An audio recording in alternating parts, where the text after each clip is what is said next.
Bismillahirrahmanirrahim. Assalamualaikum warahmatullahi wabarakatuh. Alhamdulillahi wa kafa, wassalatu wassalamu ala rasulihil mustafa wa ala alihi wa ashabihi ahlas sidqi wal wafa. Asyhadu an la ilaha illallah wahdahu la syarikalah wa asyhadu anna Muhammadan abduhu wa rasuluhu la nabiyya ba'dah. Rabbi shrah li sadri wa yassir li amri wa hlul 'uqdatam min lisani yafqahu qawli, amma ba'du.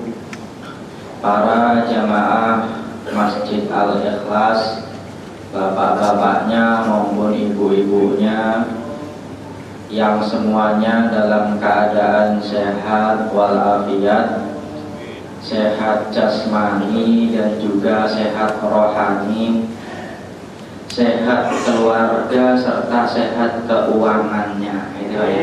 Amin. Ini kalau ngomong muamalah kan ngomong duit lah. Kadang-kadang ada orang yang badannya sehat, keuangannya nggak sehat, gitu ya. Ya agak sedikit bermasalah. Ada yang keuangannya sehat, badannya nggak sehat. Ini juga masalahnya malah lebih serius, Pak. Duitnya banyak, giliran sakit, Pak. Sekali operasi dokter itu, kalau sudah semakin ahli, sekali ngomong itu 50 juta, Pak. Sekali ngomong, cuma curhat doang ke dokter, Pak, ya. Sebentar doang, itu mahal, Pak, ya. Makanya curhatnya ke ustaz aja, nggak usah bayar, Pak. Kecuali kalau ustadznya ustadz TV mungkin bayarin. Nah, ini kita berdoa semoga sehat jasmani, sehat rohani dan sehat semuanya, amin ya rabbal alamin. Sehingga H-30 berapa nih Ramadan nih? 34. Kita semuanya dalam keadaan sehat. Nanti lebaran juga duitnya banyak, amin. Pada kesempatan kali ini kita akan membahas salah satu instrumen keuangan yang cukup terkenal, yang biasanya menyelesaikan masalah tanpa solusi. Salah apa namanya? Oh, menyelesaikan masalah tanpa masalah, Pak, ya.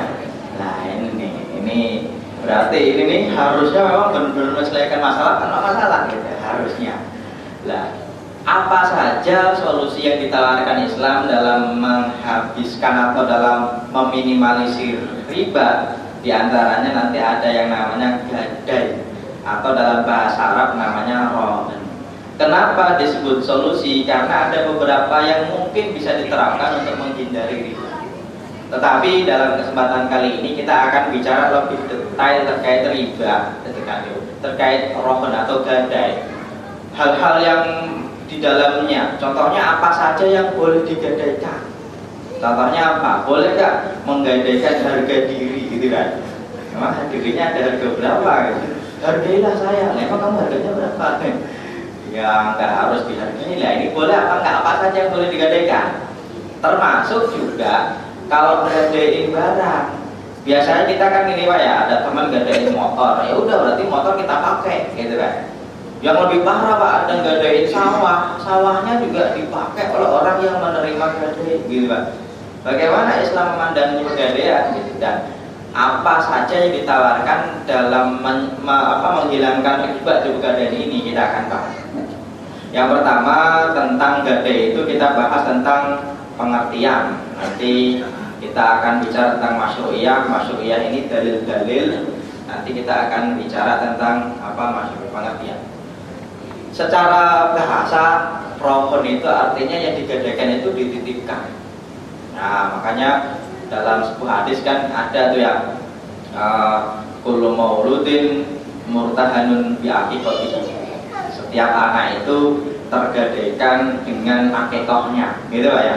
Hadisnya kan tentang akikah gitu. Makanya beberapa ulama ada yang mengatakan anak itu nyampe berapapun umurnya, kalau belum diakikahkan masih digadaikan, belum ditebus, gitu ya. Dalilnya tadi murtahan itu artinya dijaga. Adapun secara istilah nanti para ulama mengartikan kata gadai itu gitu, Pak. Ja'lu ainin maliyatin wasiqatan bidainin yustaufa minha aw min tamaniha idza ta'addarul wafa'u. menjadikan suatu barang untuk jaminan suatu tanggungan. Ini saya menyebut tanggungan tidak hanya cuma utang. Kenapa? Karena bisa jadi barang yang diberikan kepada orang lain itu tidak hanya cuma sekedar gara-gara utang duit, Pak. Bisa jadi sesuatu yang lain apa? Dia kerja ke suatu orang, ke seorang, Pak, tapi nggak dibayar-bayar. Ya udahlah, ini buat jaminan kamu, nanti saya akan segera bayar. Itu juga namanya gadai. Tapi bukan karena utang duit sama utang duitnya. Nah, kemudian aumin sama nih haida ta'abdul wafa'u, di mana barang itu nanti boleh dijual ketika jatuh tempo belum bisa bayar, dan barang itu boleh dijual. Cuma nanti penjualannya kalau lebih diberikan kepada pemilik hartanya. Itu. Ini namanya gadai secara bahasa, mungkin kita secara istilah memang kita sudah tahu. Nah, kalau dalilnya apa terkait gadai ini, Pak?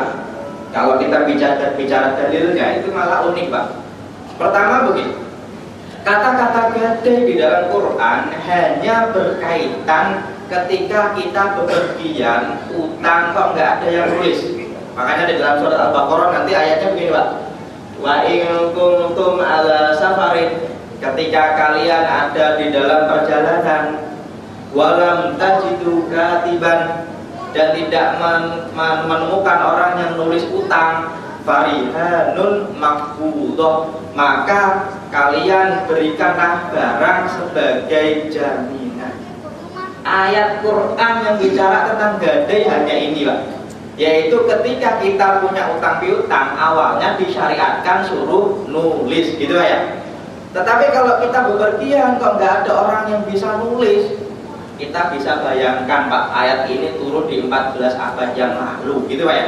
Kalau sekarang gampang, catat di HP, gitu ya, nggak apa-apa ya, foto, gitu gampang. Nah, di zaman dulu kalau bepergian kok nggak ada orang nulis, maka boleh menjaminkan barang. Ayatnya hanya ini. Makanya para ulama nanti membahas apakah gadai itu hanya ketika bepergian atau di rumah juga boleh. Kenapa? Ayatnya hanya bicara tentang ketika bepergian. Ini, Pak, kalau gara-gara kita hanya belajar lewat ayat Quran saja, gitu ya, orang bisa salah paham, salah tafsir, Pak. Makanya kalau ada orang bilang kita hanya kembali kepada Quran saja, gitu ya, karena hadis itu mungkin saja keliru, bisa jadi orang itu keliru, gitu ya. Makanya ada yang mengatakan majelis ini nih kurang benar. Kenapa? Karena hanya memakai Quran saja. Yang mana nanti kalau kita di dalam bahasa Arabnya itu nanti ada aliran ingkar sunnah. Dia tidak percaya hadis Nabi. Itu kata orang menamai mereka. Tapi oleh mereka sendiri menamainya dengan ahlul Quran. Mereka menamai diri sendiri dengan ahlul Quran. Kenapa? Karena dia cuma percaya Quran saja, nggak percaya hadis. Kalau seperti itu, ayat ini nanti salah paham, Pak. Gitu Pak ya. Kenapa? Karena nanti dalam hadisnya menerangkan Quran apa? Di sini, Pak. Anan Nabi, hadis Sahih Bukhari, anan Nabi ishtara ta'aman, Nabi membeli makanan. Itu Pak ya. Min Yahudiyin, dari Yahudi, Pak. Nabi beli makanan dari Yahudi. Ila ajalin, tapi gak bayar utang, gitu Pak. Warohanahu dir'an, dan Nabi menggadaikan ad-dir'u. Ad-dir'u itu artinya baju yang dipakai buat tameng perang, Pak. Gitu Pak ya. Kemudian min hadidin, yang berasal dari besi. Hadis riwayat Imam Bukhari dari riwayat Aisyah. Nabi ketika beli makanan nggak bisa bayar langsung, Pak, ninggal baju perangnya. Gitu Pak ya. Kepada siapa? Yahudi. Gitu Pak. Ini unik nih. Bahkan nanti dalam riwayat lain, Nabi ketika meninggal bajunya belum diambil. Gitu Pak. Masih digadaikan di orang Yahudi. Ada banyak hal yang kita bisa gali. Yang pertama, Nabi itu boleh bermuamalah dengan non-muslim. Yang pertama. Yang kedua, nggak main-main, Pak, muamalahnya. Apa? Gadain sesuatu yang krusial. Apa? Baju besi buat perang. Kira-kira, Pak, baju besi buat perang itu buat apa? Ya namanya aja buat perang, berarti buat perang, Pak ya. Perang itu lawan siapa, Pak?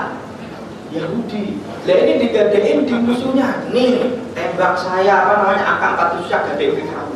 Lah, ini musuh Pak, malah digadein Pak. Sampai meninggal belum diambil. Ini kira-kira Pak, Utsman kemana? Nabi belinya bukan beli rumah loh Pak, bukan beli properti, buat beli makanan gitu Pak ya. Kalau kiai sekarang Pak, kok dia nggak bisa makan gitu ya? Ini kiai besar Pak, mungkin nggak? Susah Pak, muridnya banyak, pasti tinggal bilang, Man, Utsman itu panggilnya ya, Man ya, enggak ya. Us itu orang Bandung, Man itu orang Jawa Pak, Man, Utsman gitu ya. Kira-kira kamu punya duit nggak? Kan gitu Pak ya. Banyak Abdurrahman bin Auf juga orang kaya Pak.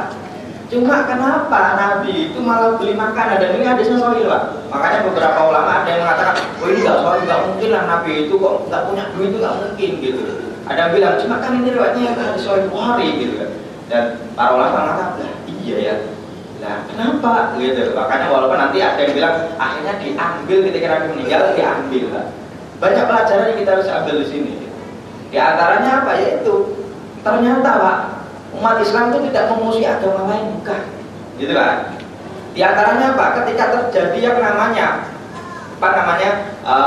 di Piagam Madinah, orang Madinah itu ini Pak, nggak hanya cuma Muslim doang, bahkan banyak Yahudi, Nasrani banyak. Cuma mereka diikat dalam satu ikatan suatu wilayah. Yuk kita bareng-bareng jaga wilayah kita. Hanya saja ketika perang Khandaq Pak ya, perang Khandaq itu perang parit, di mana ada yang bilang itu bukan perang Khandaq tapi perang sekutu, perang Ahzab, gitu Pak. Yang mana orang-orang kafir dari Mekah itu bersekutu dengan banyak orang Madinah dikepung Pak. Ini ide cemerlang dari Salman Al Farisi, beliau bikin yang namanya parit. Cuma yang namanya parit itu Madinah nggak mungkin dikelilingi, dia hanya dari satu sisi. Di sisi sononya itu ada Yahudi Bani Quraidah yang mana sudah melakukan perjanjian damai dengan Islam. Kalau kita diserang, yuk bareng-bareng kita amankan.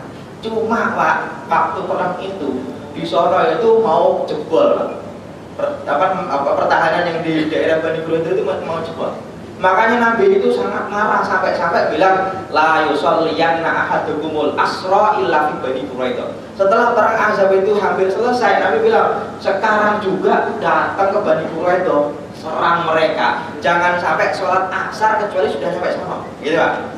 Tetapi sebelum nyampe sono sudah mau maghrib, gitu. Makanya sahabat Nabi nanti terbagi menjadi dua. Ada yang sholat di saat itu belum nyampe Bani Quraidah, sholat asar. Ada bilang enggak, kita sholat asar walaupun nyampe maghrib pun kita sholatnya nyampe sono. Kenapa? Nabi bilang jangan sampai sholat kalau sudah nyampe sono, gitu kan. Ini kasusnya gara-gara ya ada yang tidak beres di dalam perjanjian itu.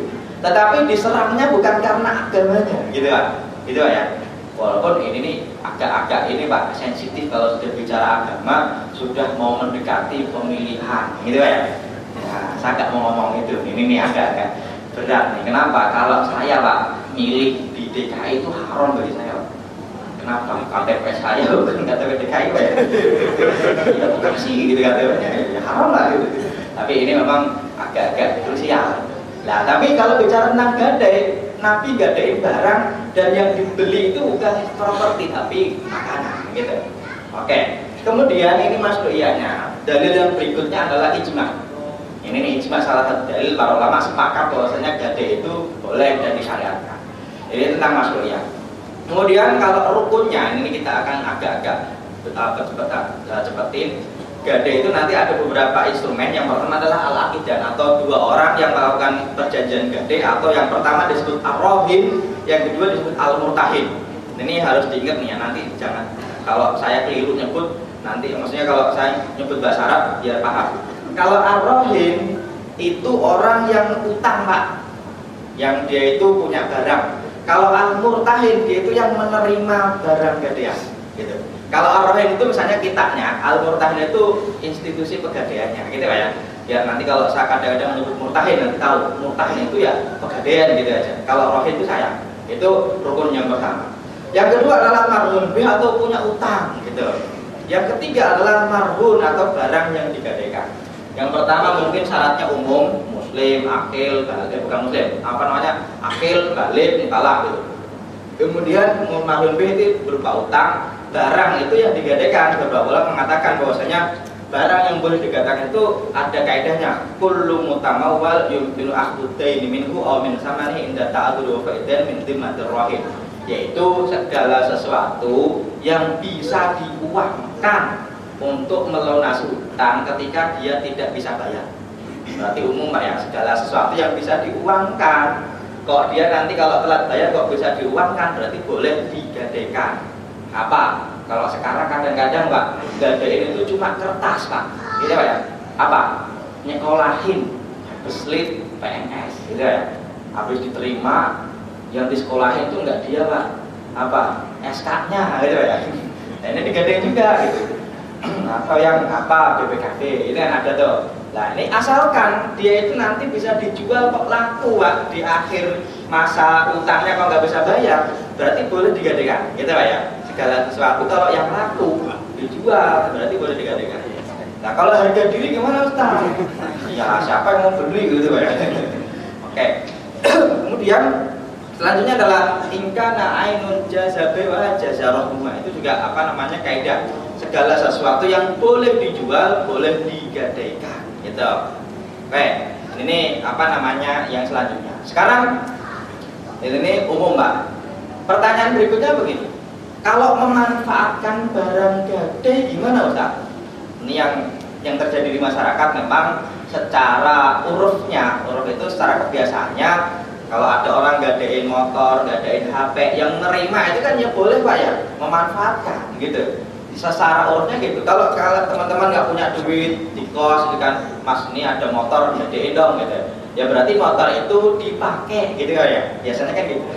Nah, bagaimana syariat melihatnya begini Pak?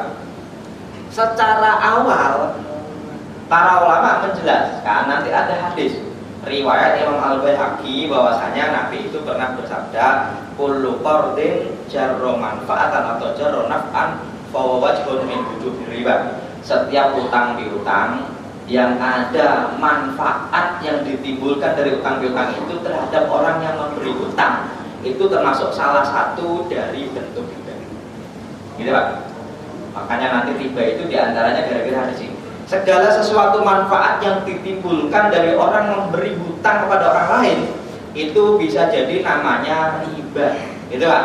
Ada sini riwayat Imam Al-Baihaqi dan juga yang lainnya. Yang jadi kaidah utang piutang di sini.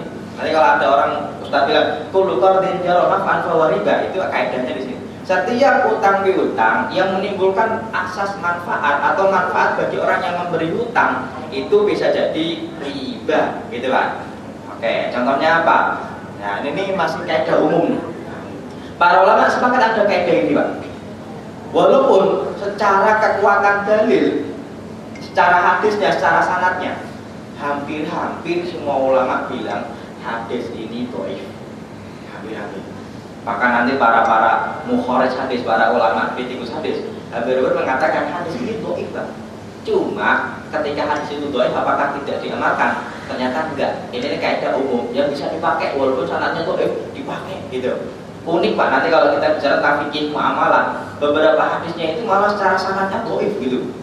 Makanya kalau ada orang kok pokoknya hadisnya sahih, kalau udah bicara muamalah coba kita tanya Pak, ya kan, Ustaz hadisnya dhaif enggak?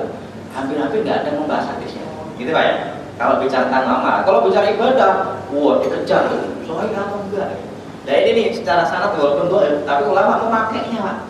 Yaitu setiap ada utang piutang kok menimbulkan manfaat kepada orang yang memberi utang itu bisa jadi riba. Makanya hati-hati ketika kita memberikan utang kepada orang lain, gitu Pak ya. Kamu boleh minta utang kepada saya berapa? 10 juta. Tapi adikmu buat saya ya. Misalnya nih nikahkan dengan saya gitu. Wah ini kalau asas manfaat bisa jadi itu riba Pak. Makanya para ulama cukup hati-hati ketika ada orang memberi utang kok ada manfaatnya. Dalilnya adalah ini. Gitu. Oke, ini selanjutnya apa namanya? Manfaatkan barang gadai. Ini nih para ulama memberikan kaidah begini. Kalau tadi orang yang memberi memberi barang, saya sebagai orang yang berhutang Pak ya, itu memang barang yang digadaikan secara prinsip masih punya saya, bukan milik orang yang menerima gadai. Itu secara prinsip, ya kan? Kemudian secara prinsip juga saya boleh memanfaatkan barang yang saya gadekan asal dengan izin orang yang menerima gade. Gitu. Secara prinsip boleh. Sebagai arrohin, misalnya nih, saya punya HP, saya gadekin kepada seseorang. Secara prinsip, saya sebenarnya nggak boleh memanfaatkan kecuali atas izin orang yang menerima gade. Oh yaudah, manfaatin aja. Tapi barang itu buat jaminan ya gitu. Dan secara prinsip Pak, seorang yang menerima gade, saya nih, orang yang menerima gade itu tidak boleh mensyaratkan di awal bahwasanya nanti barang saya pakai ya. Gitu. Kenapa? Balik lagi Pak, gade itu sebagai jaminan hutang. Gitu Pak ya.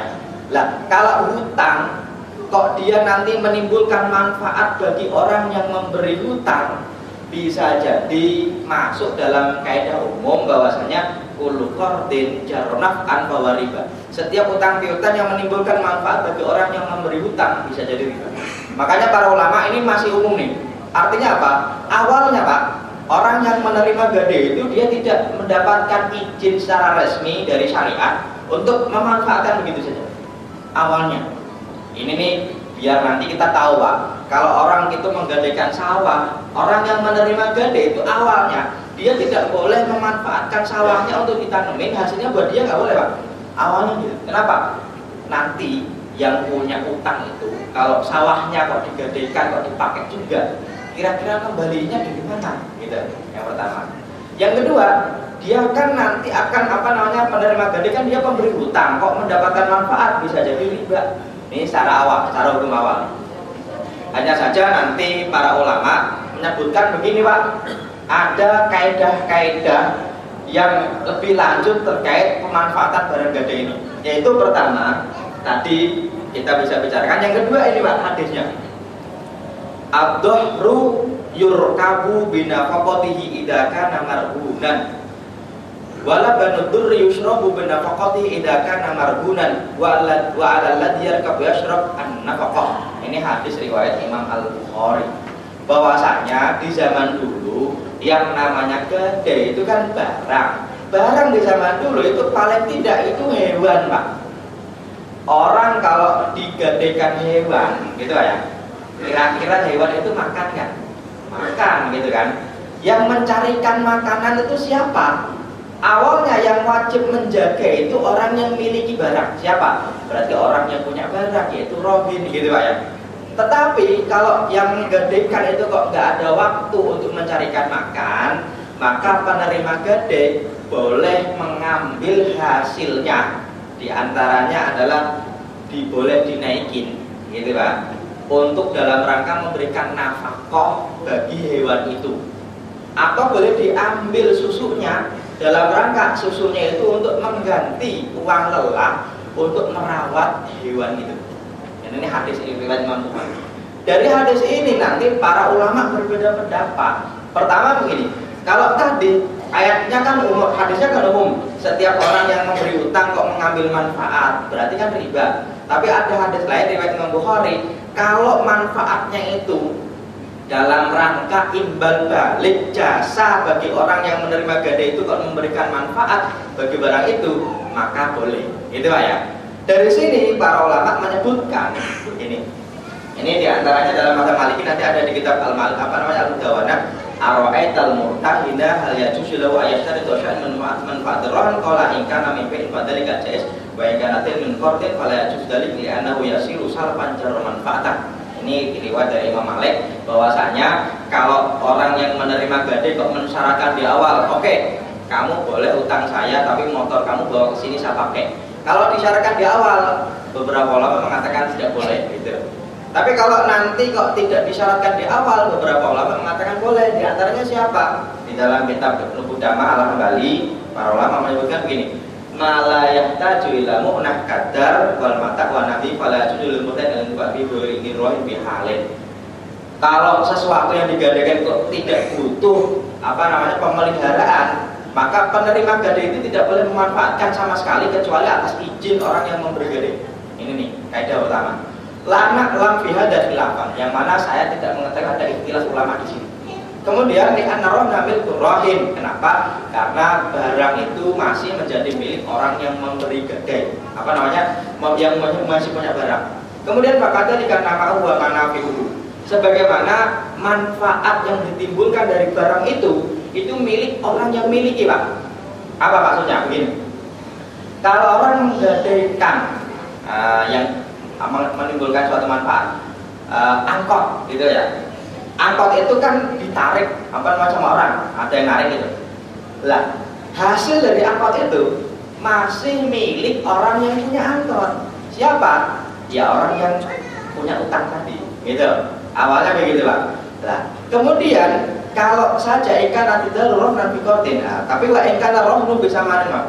Tetapi kalau barang yang digadaikan itu kok butuh pemeliharaan, Pak, maka yang wajib memelihara itu orang yang miliki barang, gitu Pak ya. Maka dari sini para ulama menyebutkan begini, ongkos pemeliharaan barang gadai ini kewajiban orang yang mempunyai barang. Ongkos memelihara barang gadai itu kewajiban orang yang memiliki barang.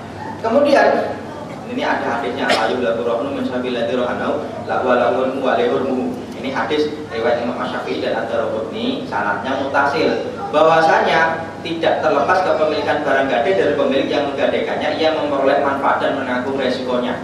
Jadi Pak, kalau resiko yang ditimbulkan dari barang itu sebenarnya kewajiban bagi orang yang memiliki barang. Oke, dari sinilah nanti para ulama menyebutkan bahwasanya gadai itu bisa menjadi salah satu instrumen biar kita terbebas dari riba hutang piutang. Caranya gimana? Begini Pak, ini tadi kaidahnya paham Pak ya. Awalnya memang seorang yang menerima gadai itu tidak diizinkan secara mutlak boleh memanfaatkan begitu saja. Kenapa? Karena tadi bisa jadi manfaat itu menjadi riba bagi orang yang memberikan hutang. Hanya saja biar terselamatkan dari ribanya, maka gadai itu bisa jadi salah satu instrumen penyelamat riba dengan cara apa? Dengan cara begini. Kalau saya pengen hutang kepada Mas Sukron misalnya, ya kan?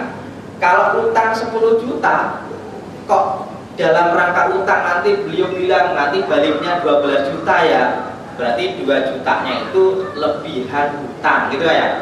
Berarti para ulama menyebutkan itu bunga atau itu namanya riba. Yang itu memang diharamkan. Kenapa? Karena ada lebihan hutang. Cuma Pak, terus saya bilang begini, saya punya motor yang harganya 12 juta, saya pengen gadaikan, itu Pak ya. Ini motornya, ini barangnya, ini ini STNK-nya. Kemudian awalnya Pak, Mas Sukron tidak boleh memanfaatkan motor saya kecuali kalau saya izinkan dan memang tidak disyaratkan di awal akad, gitu ya. Oke. Hanya saja yang wajib memelihara motor itu kan harusnya saya, Pak, gitu ya. Nah, kalau saya wajib memelihara motor, kan motor saya titipkan. Maka nanti para ulama bicaranya begini, kalau dalam pegadaian syariat itu akadnya tidak hanya satu, tidak hanya rohen, tetapi ditambah akad satu, yaitu ijarah, sewa tempat. Yang mana motor saya taruh di rumah orang yang menerima gadai dalam rangka nyewa tempat, dalam rangka menjaga Pak. Ya kalau orang yang menjaga nanti dia dapat upah yang namanya ujroh, gitu Pak ya. Upah dari apa? Upah dari barang yang diterima dalam rangka menjaganya, gitu Pak. Makanya ini nanti dalam akad rohun syariah, akad pegadaian syariah, nanti akadnya tidak hanya cuma satu, tetapi dua. Akad pertama itu namanya akad rohun, yaitu pegadaian, kita ngadain barang. Akad kedua adalah akad ijarah, di mana yang wajib memelihara barang gadai itu sebenarnya saya. Tapi karena saya tidak bisa memelihara, saya limpahkan kepada orang lain untuk menjaganya, yang mana orang yang menjaga nanti dapat upah dari barang yang saya titipkan, yang saya sewakan tempatnya. Gitu ya. Makanya para ulama menyebutkan bahwasanya boleh gadaian itu ngambil untung dari menyimpan barang tadi, dari ijarah yang mana dia dapat ujrah. Gitu Pak. Ini nih lah. Ketika ujrah yang diharapkan dari Mas Bung tadi kok ada tambahan dari nilai utang, itu nggak masalah, gitu ya. Asalkan ada syaratnya. Beberapa ulama di antaranya fatwa dari DSN itu menyebutkan nilai dari pemeliharaan barang itu tidak boleh didasarkan dari berapa pinjamnya. Kenapa? Karena bisa jadi cuma namanya saja yang diganti, padahal isinya adalah bunga-bunga juga, gitu Pak ya. Nah ini nanti dibahas. Makanya kalau kita bicara tentang fatwa dari Dewan Syariah Nasional tentang pegadaian, memang nanti ada Pak. Nah ini dalam pegadaian syariah bisa jadi ternyata akadnya nggak hanya cuma gadai. Kenapa begini Pak? Dalam akad modern bisa jadi akadnya itu tidak hanya cuma satu tapi banyak. Yang dalam bahasa Arab namanya al-uqud al-murakkabah. Akad-akad hybrid kontrak. Dalam bahasa Inggrisnya begitu. Jadi ada satu nama, ada satu nama, tapi ternyata dalamnya itu ada banyak akad. Contohnya apa? Pegadaian. Pegadaian sekarang Pak, itu dia tidak hanya cuma akad gadai doang, tetapi ada akad ijarah, yaitu sewa. Sewa apa? Sewa orang yang mengamankan barang kita, gitu Pak. Atau misalnya, kalau kita lihat fatwa DSN itu nanti ada beberapa fatwa tentang pegadaian.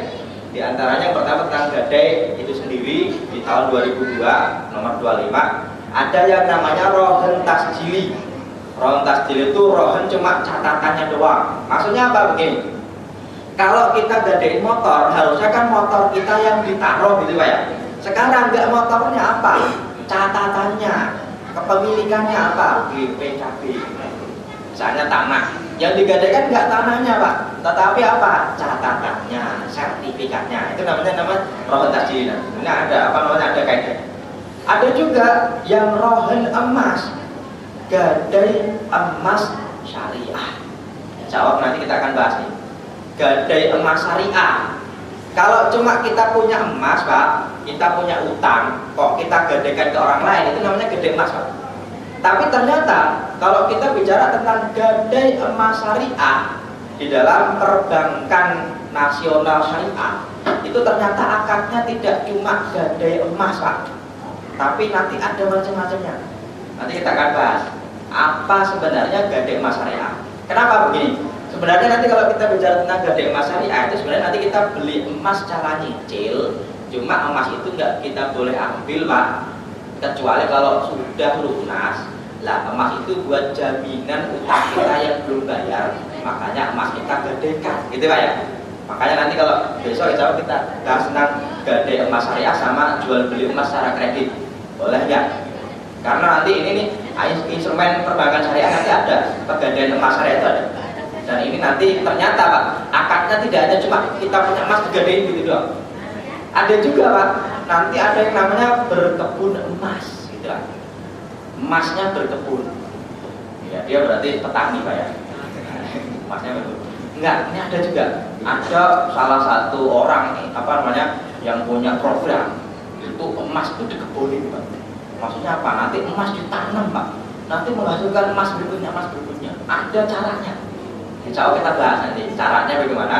Nanti Bapak bisa menilai sendiri. Oh ini untung nih. Oh ini enggak nih. Oh ini unggulnya bagaimana gitu Pak ya. Berkebun emas itu nanti dasarnya dari menggadaikan emas juga. Dan bagaimana hukumnya? Wah ini dari namanya aja menggiurkan. Emas kok dikebunin ini katanya Pak ya. Wah ini gimana caranya? Nanti ada caranya. Insya Allah bagaimana kita akan lihat hukumnya bagaimana, terus formatnya bagaimana, untung ruginya bagaimana. Nah secara umum begini.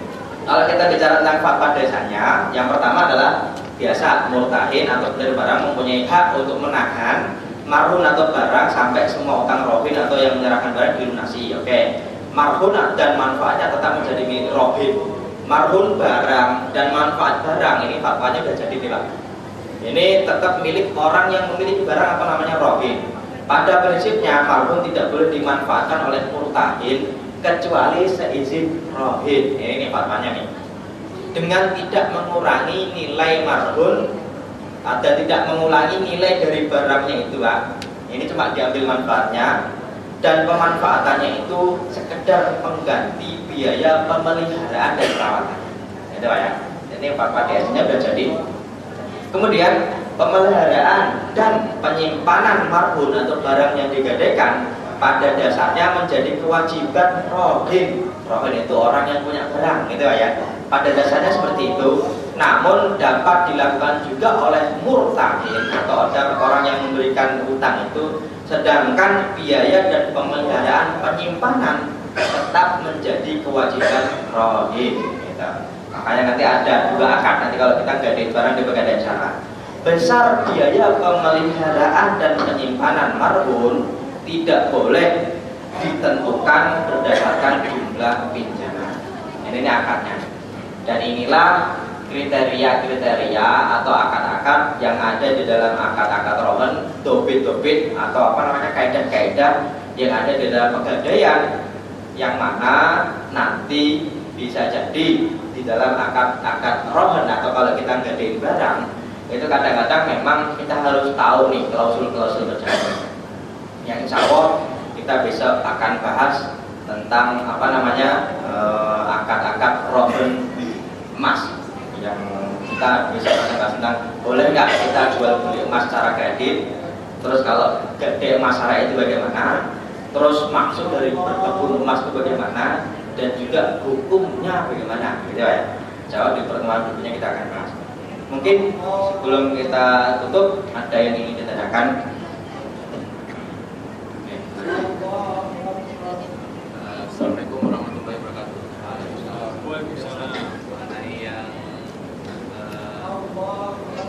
yang akad syariah gadai tadi, Ustaz. Ya. Sekarang kan ada dua ya, Ustaz. Yang akad gadai dan akad rohen dan ijarah gitu ya. Betul. Nah itu kan kalau saya mau tanya masalah ijarahnya, sewa menyewanya ini, apakah ada batasan berapa besarnya, Ustaz? Soalnya kan ini di sebetulnya cuma tidak boleh berdasarkan jumlah pinjaman gitu ya. Besarnya perlu kita ada batasan nggak tuh? Boleh iya ada. Berapa upahnya Pak ya? Betul. Ya. Memang ini Pak, salah satu yang agak menjadi masalah bagi kita untuk yuk kita pegadaian syariah yuk. Itu diantaranya kadang-kadang yang namanya nilai dari pemeliharaan barang, satu barang dengan barang lain kan berbeda Pak. Yang mana misalnya nih kita sama-sama utang 5 juta, yang satu itu gadainya itu Pak, itu barang yang butuh pemeliharaan banyak, gitu. 5 juta, tapi kita Pak gadainya itu kambing, gitu Pak. Kan butuh banyak biaya perawatan Pak ya, kambing gitu kan. Tapi kadang-kadang kita itu nggadein itu emas Pak, yang 5 juta itu cuma kita sapuin aja bisa, gitu ya. Yang mana pemeliharaannya nanti bisa jadi akan beda antara emas dengan kambing, gitu. Nah ini nih besarannya berapa begini? Kalau dibilang besarannya berapa, secara undang-undang syariatnya memang berdasarkan urfnya. Urf itu kebiasaannya. Biasanya orang itu kalau gadein barang ini Pak, itu butuh pemeliharaan apa sih gitu. Pemeliharaan itu maksudnya bukan hanya cuma memelihara saja, tapi keamanannya dan juga tempatnya. Kalau emas nanti ada safe deposit box itu Pak ya, box untuk menyimpannya itu. Itu sebenarnya Pak, kalau kita bicara tentang ketentuannya sebagaimana ya butuhnya berapa untuk apa memelihara itu. Tidak ada batasan khususnya berapa. Hanya saja kadang-kadang yang jadi agak-agak repot itu Pak, ketika memang pegadaian itu nggak mau repot. Maksudnya apa? Ya sudahlah, kalau utang 5 juta, anggapnya aja keamanannya butuh 500.000, gitu Pak ya. Mau barangnya apapun, kalau 5 juta 500.000. Ini Pak, yang kita itu nggak enaknya di situ. Sebagai orang yang yuk kita syariah, yuk kita syariah, yuk gitu. Ternyata praktisi syariahnya itu kurang begitu ini Pak, fair dalam masalah itu. Nah ini nih kalau ditanya berapanya memang tidak ada batasan, tapi batas normalnya itu kalau kita katakan melihara motor kok ternyata satunya itu kok dia lebih dari harga normal, berarti itu nggak wajar. Maka batas kewajaran itu sebagaimana urf. Urf itu kebiasaan orang itu kalau punya barang di situ tuh dia itu berapa sih jatahnya untuk mengamankan gitu kan. Walaupun tidak ada berapanya Pak ya. Makanya di sini nih malah kadang-kadang yang jadi ini Pak, yang jadi agak repot tuh ini. Kalau nggak dibatasi, nanti kan bisa tinggi bisa rendah. Lah, ini Pak, kalau barangnya itu kok pegadaiannya nggak pakai syariah, bebas syariah, jelas nggak usah pakai barangnya berapa, yang penting 5% gitu loh. Mau barangnya apapun 5% kan gitu ya. Kadang-kadang begitu. Lah, kalau 5% kan jelas. Kalau barangnya apa itu malah nggak jelas. Kadang-kadang ketidakjelasan ini dimanfaatkan oleh ini Pak, apa namanya, instrumen keuangan syariah, gitu Pak. Dari ketidakjelasan ini malah semuanya jadi nggak jelas. Makanya kemarin saya habis ngisi tentang muamalah tentang horor di WTC, apa namanya, di Gedung World Trade Center itu ada orang datang, tak, saya alhamdulillah sudah beralih di bank yang syar'i, gitu Pak, dalam rangka pembiayaan. Cuma Ustaz, gitu Pak, ternyata ya, malah banyak yang tidak jelas. Contohnya apa? Saya kan tenor pembiayaan saya kan 10 tahun. Saya pengen lunasi 5 tahun. Kalau di bank lain yang konvensional itu nggak disuruh bayar apa-apa, gitu Pak. Lebih cepat bayarnya, lebih bagus. Ya ini Pak, tahu-tahu ini malah suruh bayar per bulan 50.000 tambahannya. Kenapa? Karena pakai sistem ijarah muntahiyah bitamlik, sewa yang berakhir kepemilikan. Jadi rumah itu masih disewa sama orang yang di bank itu kan dia punya rumahnya, ini ada orang nyewa Pak. Yang namanya uang sewa itu tiap bulan kadang-kadang naik. Yang namanya orang punya rumah, kalau kita ngekos rumah Pak ya, kira-kira bukos itu kalau bilang besok Ramadan, habis Ramadan kalau naik, kira-kira kita punya bargaining ya Pak? Punya daya tawar nggak? Oh nggak boleh, nggak punya kan Pak ya? Mau naikin aja gitu. Nah, termasuk ini juga kalau pakai sistem syariah, pakai ijarah muntahiyah bitamlik, malah sebagai pihak nasabah itu malah nggak punya kekuatan hukum Pak. Yang mana bisa jadi apa namanya, kalau orang membandingkan itu nggak ada cuma membandingkan akadnya, tapi membandingkan kalau di syariah saya kena berapa persen, kalau di konvensional saya kena berapa persen, kadang-kadang begitu. Nah ini yang agak repotnya. Makanya kalau kita apa namanya, kalau bicara tentang syariatnya, hukumnya, kalau bicara tentang fatwanya, bisa jadi bener Pak. Ini nih fatwanya diantara DSN itu jelas, tapi kadang-kadang praktisinya yang dengan embel-embel syariah Pak, itu juga kurang pas dalam penerapan fatwa ini, gitu ya. Makanya nanti kita harus pisahkan antara fatwa dengan realita di lapangan. Kalau dalam realita di lapangan, nanti tiap LKS, lembaga keuangan syariah, itu harus punya yang namanya Dewan Pengawas Syariah, DPS. Yang mana DPS itu nanti bertanggung jawab secara penuh keuangan ini benar-benar syariah atau tidak. Tapi kalau ditanya tadi bagaimana apa namanya, berapa persentase ininya pemeliharanya, memang nggak ada, tapi tergantung barang ini dia butuh berapa secara kebiasaan saja. Mungkin bisa. Assalamualaikum Ustaz, mau nanya sedikit mengenai marbun gitu ya. Barang. Ya, barang yang kita gadaikan itu berapa uang yang bisa kita ambil? Berapa ada perhitungan niaga atau tidak? Terus yang kedua, ketika apa namanya, yang pemberi gadai yang menghasilkan uang gitu ya,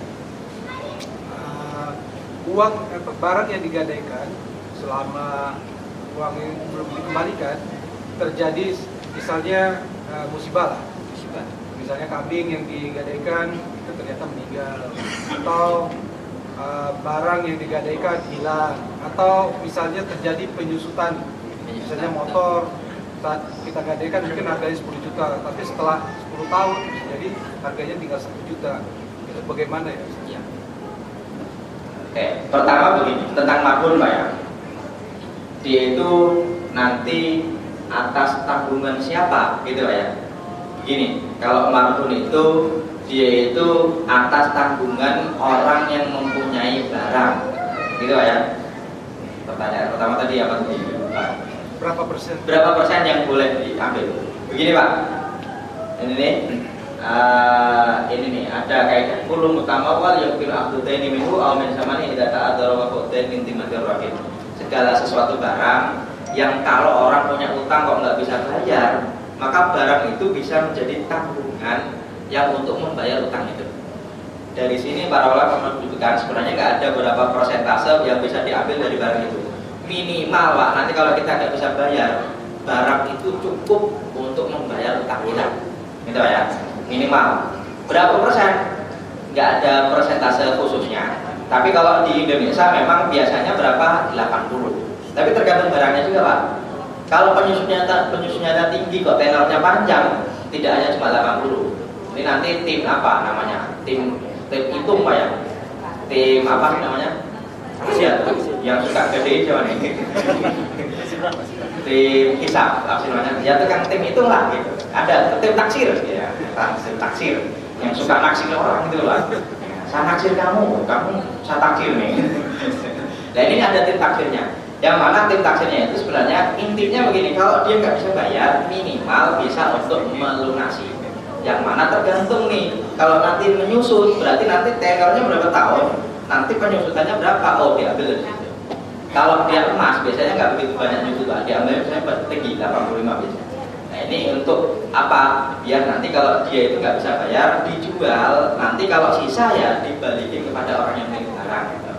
Nah ini yang pertama. Yang kedua, kalau nyusut, kalau hilang bagaimana? Makanya Pak, awalnya yang wajib menjaga itu adalah orang yang memiliki barang, gitu Pak ya. Makanya kalau hilang sebenarnya kalau kita cuma memberi utang, kita nggak punya tanggungan Pak awalnya. Kenapa? Karena min dimmatir rahim, di mana hutang itu barang itu masih milik orang itu. Berarti kalau hilang pun kita nggak punya tanggungan. Contohnya apa? Ada teman kita pinjam ini motor, ini pakai aja gitu Pak ya. Dan dia sudah mengizinkan Pak, maka beberapa ulama memang mengatakan itu boleh, ya kan?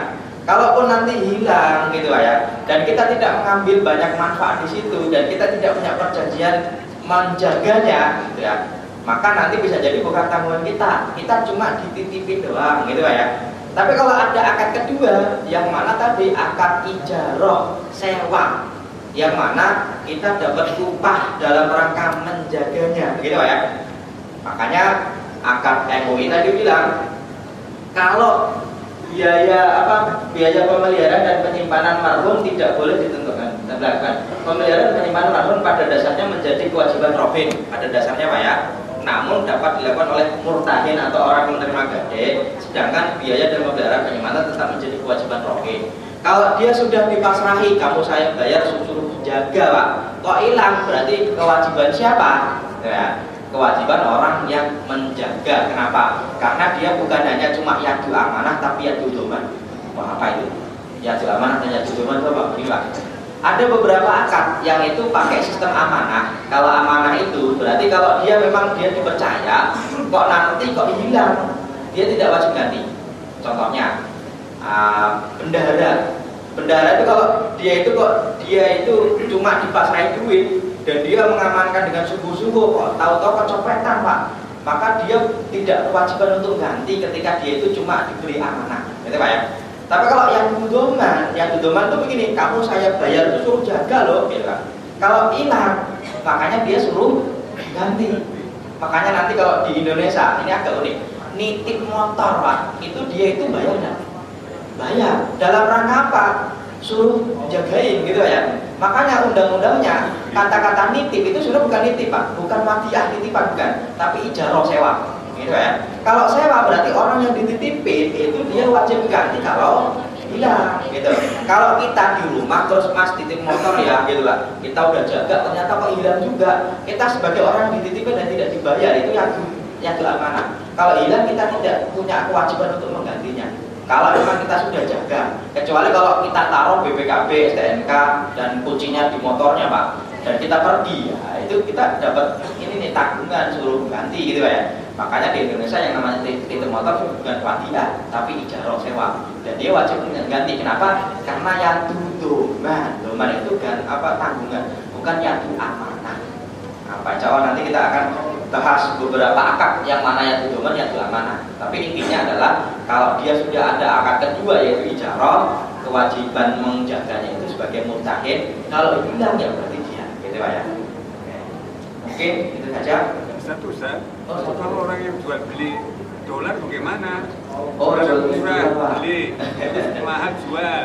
Jualnya dengan bagaimana itu? Iya, hukumnya. Dolar diperjualbelikan Pak ya.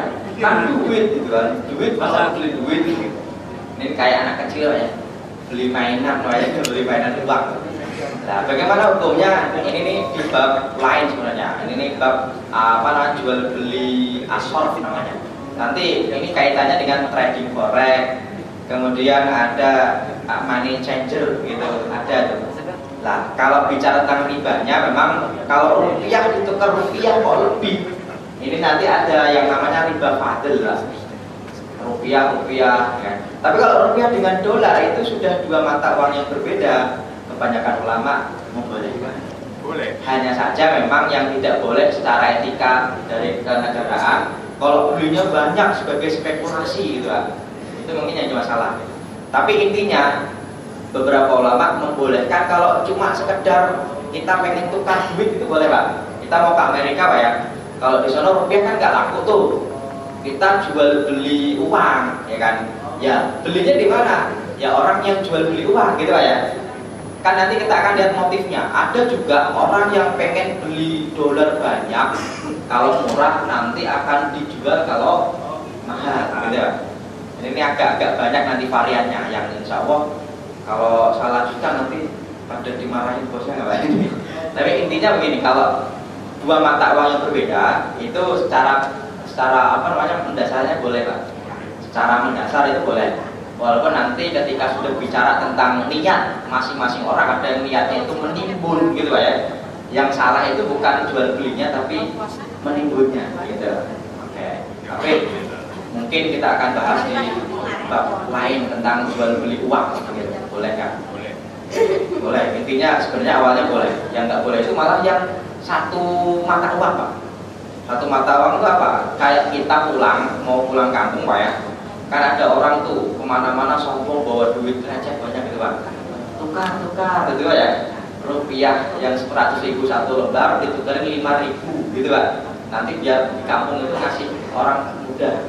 Ini beberapa ulama malah tidak membolehkan. Kenapa? Karena sama-sama satu mata uang. Kok dia lebih gitu? Kalau lebih itu nggak boleh. Nah gimana caranya? Kan dia udah jalan kaki panjang, udah apa. Beberapa ulama mengatakan, nah kita kelebihannya itu bukan dalam rangka tukar menukarnya, tapi ongkos capek dia. Itu ada yang mengatakan boleh. Tapi ini bukan jawabannya final. Insya Allah kita akan lihat variannya lebih jauh di pertemuan berikutnya insya Allah. Mungkin itu saja. Kita tutup. Semoga kita bisa mengamalkan ilmu-ilmu Islam tidak hanya cuma di ibadahnya, juga di muamalahnya, dan juga di hal-hal lain. Kita tutup dengan doa kafaratul majlis. Subhanallahumma wa bihamdika, asyhadu an la ilaha illa anta, astaghfiruka wa atubu ilaik. Assalamualaikum warahmatullahi wabarakatuh.